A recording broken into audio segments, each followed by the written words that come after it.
Hello everyone and welcome back to our checkpoint video series.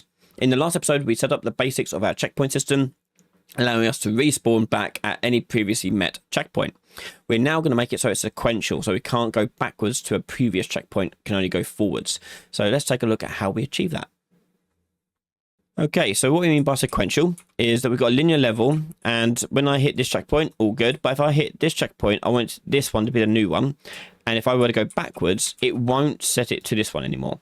Now, we've done the groundwork for this by making sure the player start tags are sequential in order as well by using numbers. So this one's set to 1, and this one we want to set to 2. Okay, so we've got a sequential order set up, which means if I go to my controller, where we do the set checkpoint, we can now do some condition work on here to determine whether or not we should set it. So if I go into checkpoint, I want to look for a string to int, and I'll convert it to a number that I can actually calculate and do comparisons on. I then also want to take my current checkpoint, which by the way, we should start at 0, like that. And we're going to get that and do string to int as well. And all we're going to say is this number greater than this number? If it is, great. I want it to then set the checkpoint. If it's not greater than, do nothing. So compile, save this. Now I can go through and hit this checkpoint and hit this checkpoint. Hit R, I respawn back here. But if I go back through my previous checkpoints and hit R, I should go back to where I should be in the sequence there. Okay, so very simple fix to make it sequential, no time at all. But we now need to make it actually save information about not just the character, but also maybe the environment as well. So let's take a look at how we do that. So for this, it requires a save game system. Now, you may have save game systems at various different levels. You may have an overall game one, which stores things like settings or preferences. You may have an actual game, campaign-based save system where it's storing your progress throughout the whole entire game. And then you may have something like a level save data. So this level save data is going to be used to track and record things you've collected, what you've done, etc. in that level. After level's done, it's not used anymore. So let's set up that basic premise. So let's go and create our save game asset. So go to blueprint class, all classes here, we search for save game. You choose the save game file type and do SG level. So the whole point of this is be almost like temporary save data. So once you beat the level, it's not used anymore. So in here, I'm going to store the current score for the level. Okay. So level score or gems collected or whatever you want to do. Imagine you like playing Crash Bandicoot and you want to collect gems. You may want to record how many gems you collected before you finish the level. So I'm going to go to level score here and we'll put that as int like that. So the way save games work is that this file, whatever variables you have in here, when you save it to slot, are what's saved and loaded in. So we're just going to store the level score there. Next up, I need to actually make it so we can actually get score. So let's put in a basic collectible to increase our score of our character. So I'm going to do a little blueprint class, BP gem, and we'll just do a cube.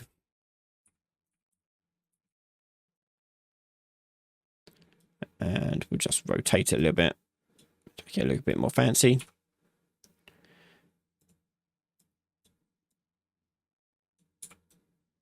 And I'll probably scale that down a bit.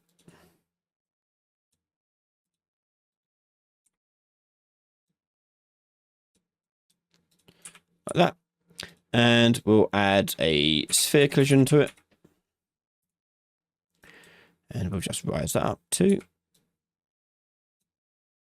And we'll just increase the size of that. There we go. And I'll make it a bit fancier. I'll just add a quick rotating movement to it there, and we'll put it down to about 100 in its rotation. So when I simulate it, it does this. Okay. I might even make it slower. Let's change it to like 30. There you go. Right, so we want to make sure the cube here doesn't have any collision. So we're going to change that to no collision. And on the event graph, on actor begin overlap, we are going to say whether the other actor is equal to the player character. And put that in a branch. And if it is, I want to store that information on the character as well. So we're going to go to my character. And on the variables here, we're going to put in gems collected as an int.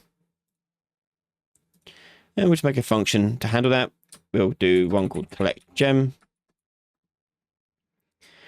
And I'm going to take gems collected and add 1 to it.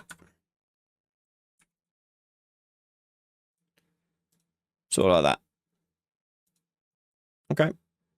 So that player character is keeping track of all those gems that are being collected up. So let's go back to our gem here. And I'm going to cast to our third person character and do collect gem. After which, the final thing is destroy actor. So if I place these out into my level, let's just go out here. Like that.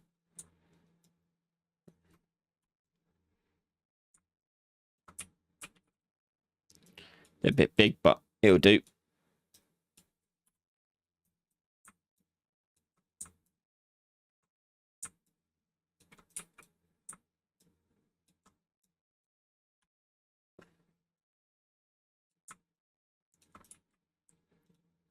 Okay, so there's my gems. I should be able to walk through them and it'll pick them up.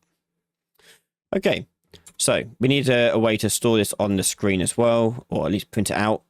Let's just print it out for now. We'll do something better with the UI later. So on my character here, I'm just going to do a tick.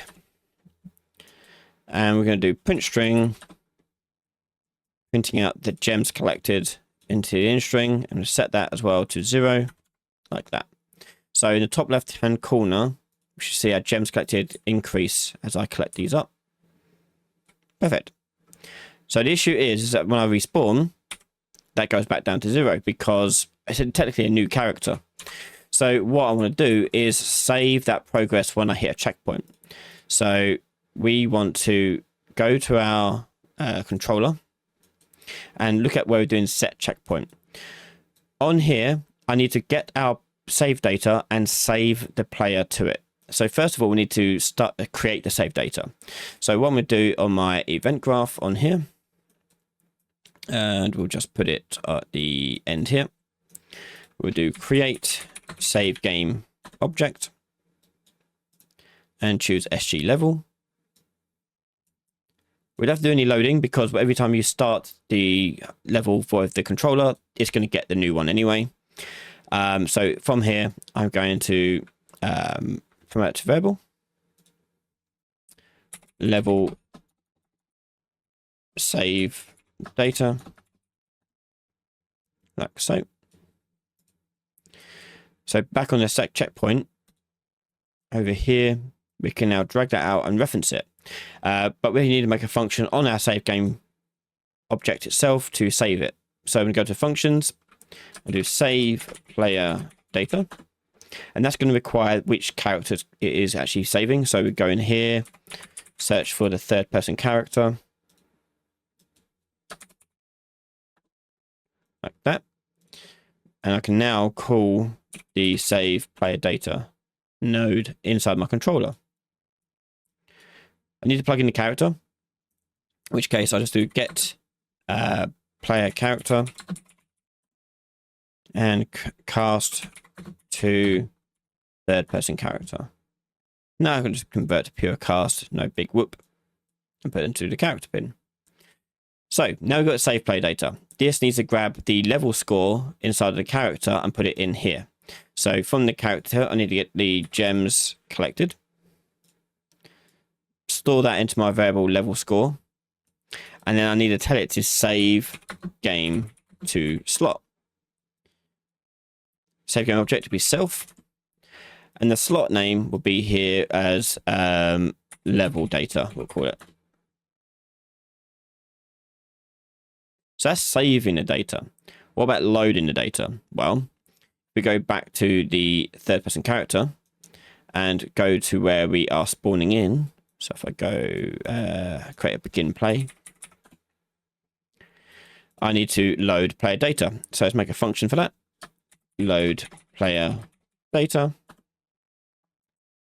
We're going to get the controller. And then from there, cast to our third person controller. And we're doing this so we can access to our save game data. So level save data. And from there, I need to load in whatever I want from here. So we're going to go and get the level score and set gems collected to the level score there. Okay. Just going to load up that information and get it from there. Okay, so let's go back to the event graph and throw that onto there to begin play. So as soon as the character starts, it loads up what it's missing. So now if I collect my gems up, there's 3 there. Go through the checkpoint, hit R. It resets back to 0 still. Now the reason why it's doing that is because if we go back to the player character, the way begin play works, because begin play is going to fire, that is true. Then it goes into here and it gets the controller. However, this thing, the begin play, happens before the controller exists for this to be possessed. So the load player data doesn't need to be on begin play, it needs to be on possessed.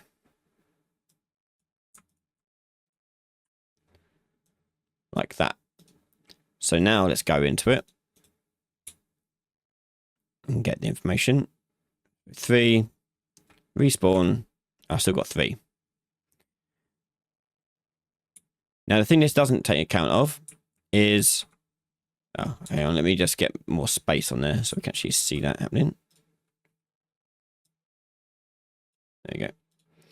So the thing this doesn't take account of is if I were to collect these 3 gems here and respawn, naturally they're still gone because the level is still at the same level. It hasn't changed in any kind of way.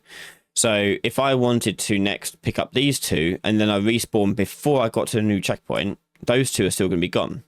What I want to do is put those back. Okay. So in the next episode, we'll tackle that part. But if I carry on going, we're now going to spawn back here, but obviously the number isn't correct because we collected 5 of them technically. So yeah, there we go. Okay, we're getting this issue here for the level save data, for load player data, if the save data exists or not. We're just going to right click on this, convert validate get, and that's happening for the very first time because the possession is happening quicker than the level is creating the player controller is creating the level save data.